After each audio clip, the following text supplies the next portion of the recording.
In the midst of the Korean War on September 21, 1953, at around 9 a.m., a man walks onto a heavily guarded North Korean airbase, climbs into a fully armed MiG-15 fighter jet, and takes off from Sunan Air Base near Pyongyang.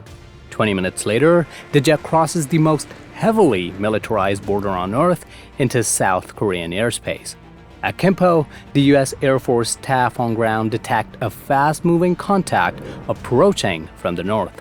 Air raid sirens scream across the base and ground personnel scramble for cover. For a moment, it looks like a surprise attack, but then something unexpected happens. Instead of opening fire, the MiG lowers its landing gear and lands downwind on the runway. And in that moment, the pilot stole and delivered a multi-million-dollar jet directly into American hands. So how does a man steal a North Korean fighter jet and live long enough to deliver it to the enemy? And why was America secretly celebrating this robbery?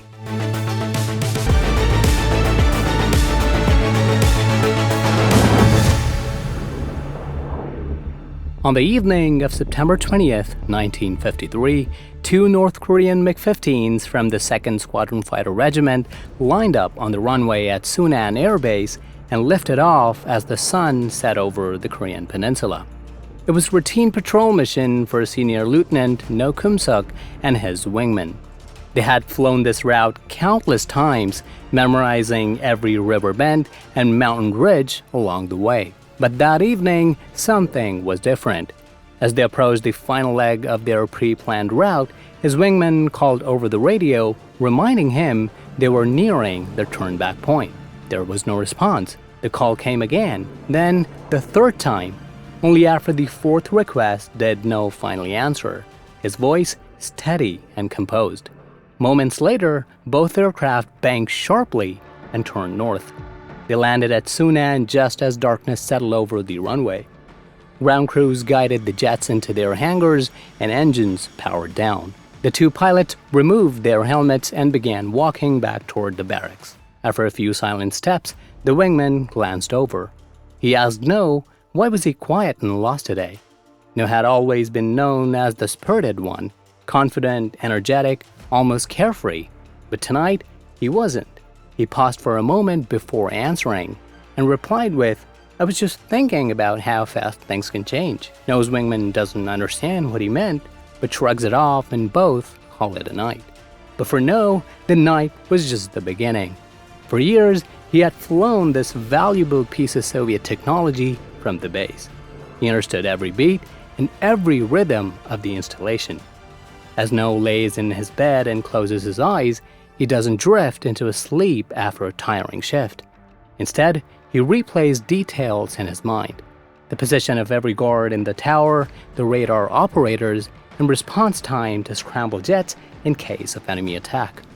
By the time the first ray of light hit cold tarmac, his decision was not forming. He had made up his mind. As the dawn breaks, he would steal the North Korean MiG-15. But few things still remained unanswered.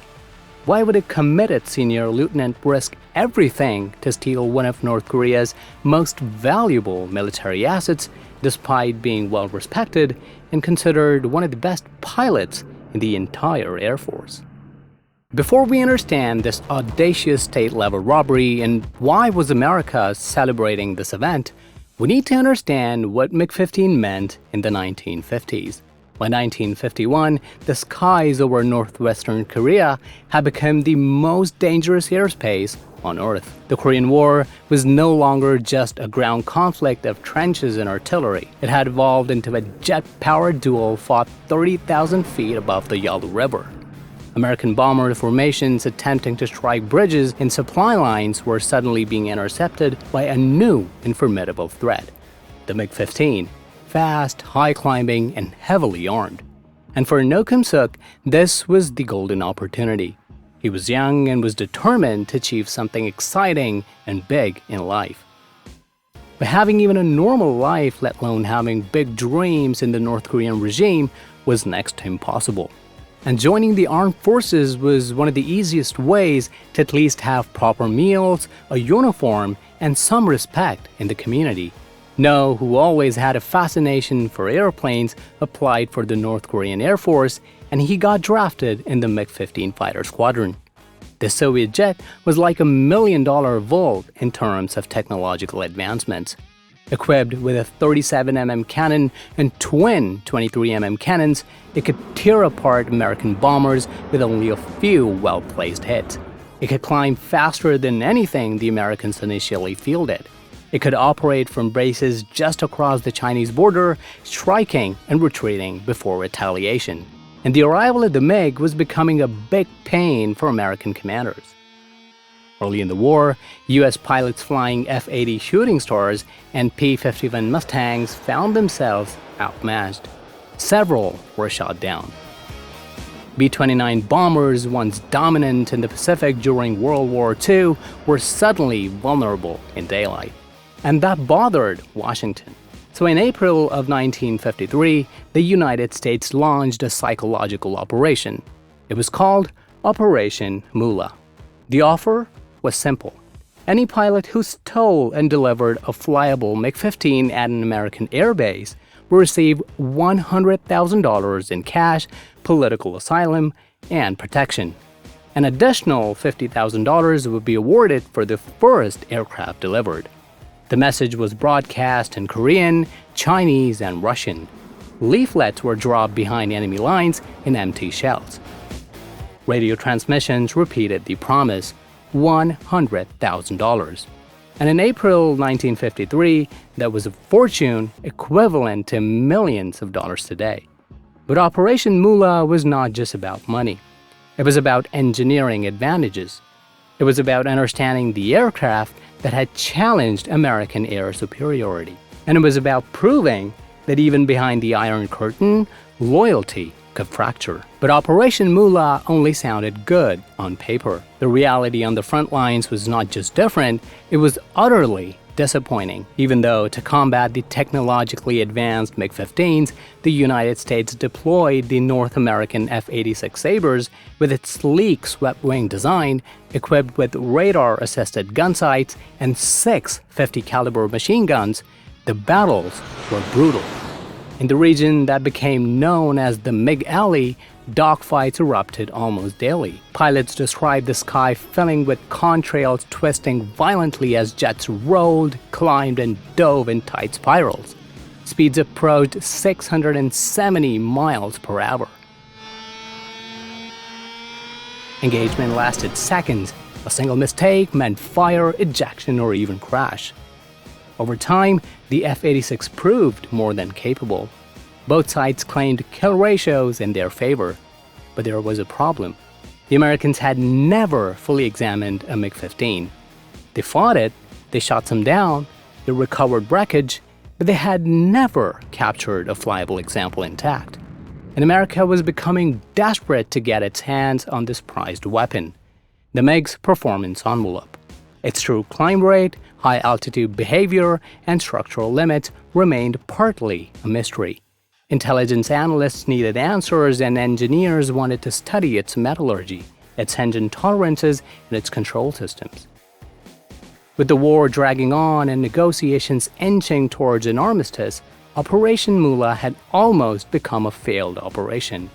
At Sunan Air Base, like many other installations in the north, the broadcasts were officially dismissed as enemy propaganda. Pilots were warned. Political officers reinforced loyalty. Discussions about defection were unthinkable, often punishable by death. Yet rumors spread quietly. Some laughed at the offer, some ignored it, and some remembered it. By the summer of 1953, the air war had reached a stalemate. The F-86 Sabre had proven itself capable of matching the MiG-15 in maneuverability. American pilots claimed a growing advantage in kill ratios, but it still struggled to match MiG-15's climb rate and phenomenal acceleration. It was not just another jet. It was an invaluable Soviet technology, a secret that represented Soviet design philosophy, metallurgy, and engine development.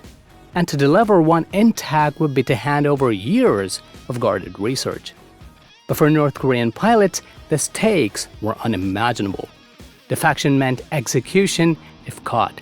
It meant collective punishment for the family. It meant erasure from history. And among those pilots was a senior lieutenant who understood the MiG intimately. He knew its trends at altitude, how it appeared on enemy radar, and its radar profile when flying low in the canyons. He knew if he steals the jet and if he is chased by his wingmen or enemy aircrafts, what maneuvers could help him escape without being shot down. He also knew something else. If he crossed the border successfully, he would not be delivering scrap metal. He'd be delivering the most sought-after fighter aircraft of the war. The Americans had made their offer public. But for No Kim-suk, the reason to steal a state-of-the-art fighter was far more personal and far more dangerous. The man who had already begun questioning his future inside a rigid and unforgiving regime, the calculations became clearer. It was not about money. It was about escape and leverage. It was about handing one superpower the keys to the other's crown jewel. By the time September arrived and the armistice was signed, the skies had quieted. But the opportunity had not disappeared. If anything, it had become safer. Less combat, fewer patrols, more routine flights, and a narrow window. And now, lying awake in his barracks after years of flying the MiG-15, he understood something with absolute clarity. He had a personal motive and an opportunity. And he was sitting in the cockpit of the most valuable bargaining chip in the Korean War. In fact, he had reasons to steal the jet that even Americans were unaware of. September 21st, 1953. No wakes up early in the morning as usual, performs his morning duties, and steps out of his barracks still wearing his pajamas. He watches trucks roll across the tarmac, mechanics and other ground crews approaching hangars to prepare jets, and guards taking positions in the tower for the shift. Even though the armistice was in place and the skies had become quieter, the military routine still continued as usual. No one was looking for anything that looked out of the ordinary or out of place. But everything looked routine and normal. No one understood he might have a chance today. He heads back in, changes his outfit, and as always goes to the briefing room. He sits down and checks his orders for the day as he sips his last cup of tea. At the corner of his eye, he sees a political officer watching every personnel in silence. No Kim knew that if he showed even the slightest signs of worry or anxiety, the officer could catch his non-normal behavior.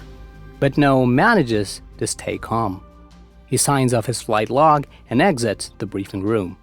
Meanwhile, around 120 miles south at Kimpo Air Force Base, the radar operators were going through their pre-scheduled maintenance, which meant the radar services will be down for extended periods throughout the day. American ground personnel and pilots started preparing their jets for the routine patrol missions. Before any enemy aircraft flew from Sunan, the first American sortie had already taken off to provide aerial cover for the Kimpo base due to the down radar services. Back at Sunan, No started walking toward his hangar, where maintenance staff was already working on his jet, unaware that they were preparing an aircraft that would soon vanish forever. No entered the hangar, waved to his colleague, climbed the ladder, and lowered himself into the cockpit of his MiG-15.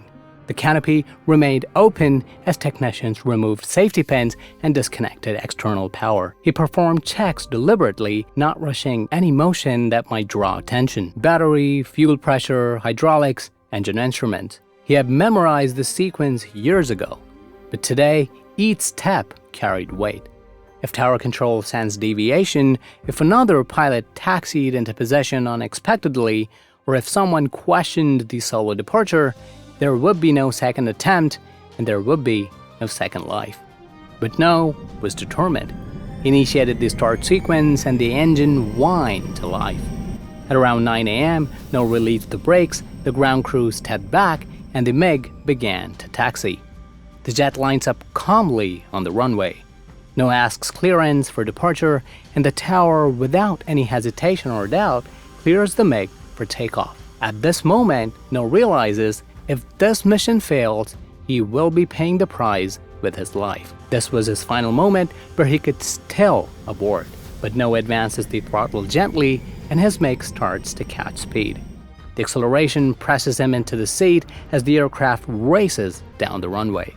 Finally, the jet lifts off cleanly into the sky. Gears retracted, flaps up, and climb initiated. Below him, Sunan shrinks rapidly. No's eyes tear up.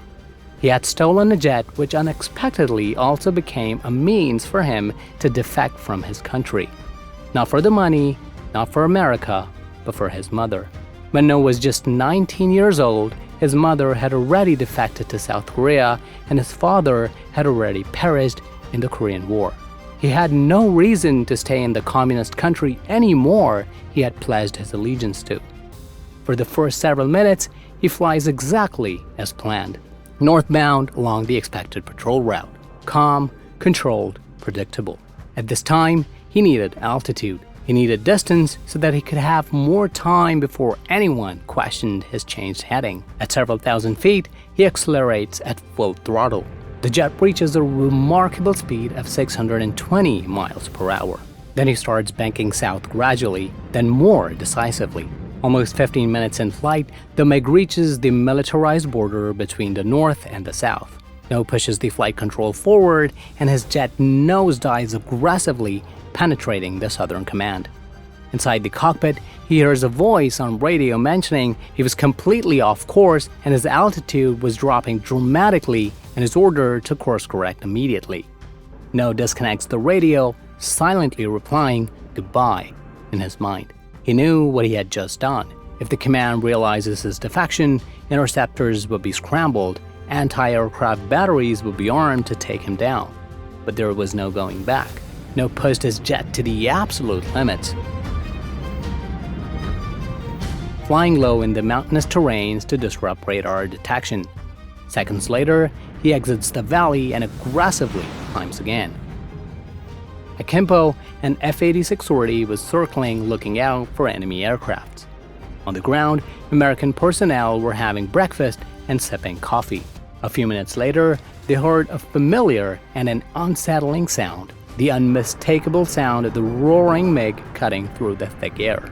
Few on the ground spot the silhouette of the MiG against the clear sky and watch it dive straight toward the Kimpo base. Panic spreads quickly and air raid sirens break the peace on the airbase. American pilots rush toward their jets to intercept the enemy aircraft. But suddenly, the MiG changes course, levels off, and lowers the gear. It flies the base and turns downwind. The command on the ground aimed their weapon toward the jet. No's MiG was directly in anti-aircraft crosshair. But no one fires. He slows down and starts descending on the runway. Another F-86 after landing was hurtling down the runway. No's MiG finally lands, barely missing the F-86 coming from the other direction. The pilot of the F-86, Captain Dave William, exclaims on the radio, quote, "It's a goddamn MiG." No's jet finally comes to a stop. The canopy opens, No steps out and raises his hand, declaring his surrender. What had been expected as an attack had become something else entirely. A stolen and an intact MiG-15. The aircraft that the Americans desperately wanted for years now sat on their base, delivered by the enemy himself. American soldiers approach No Kum-suk and surround him, and No is taken into custody. Over several hours, No is questioned aggressively by Air Force commanders, along with a prize of $100,000 on the table. And No replies, "I just want to hug my mother." For America, it was a victory. For North Korea, it was a defection punishable by execution. But for No Kum-suk, it was the slowly evolving bitterness for the communist ideas and, most importantly, an unconditional love for his mother. He claimed he had no idea that America was orchestrating a state-level robbery under Operation Moolah and had no idea about the money as well. After stealing and delivering an invaluable MiG-15 to the Americans, No Kum-suk is rewarded the money regardless, and as promised, he is flown to the United States and is officially awarded the U.S. citizenship. In 1957, with the efforts of the U.S. government, No's mother was flown to the United States from South Korea and both the son and mother were finally united in Seattle.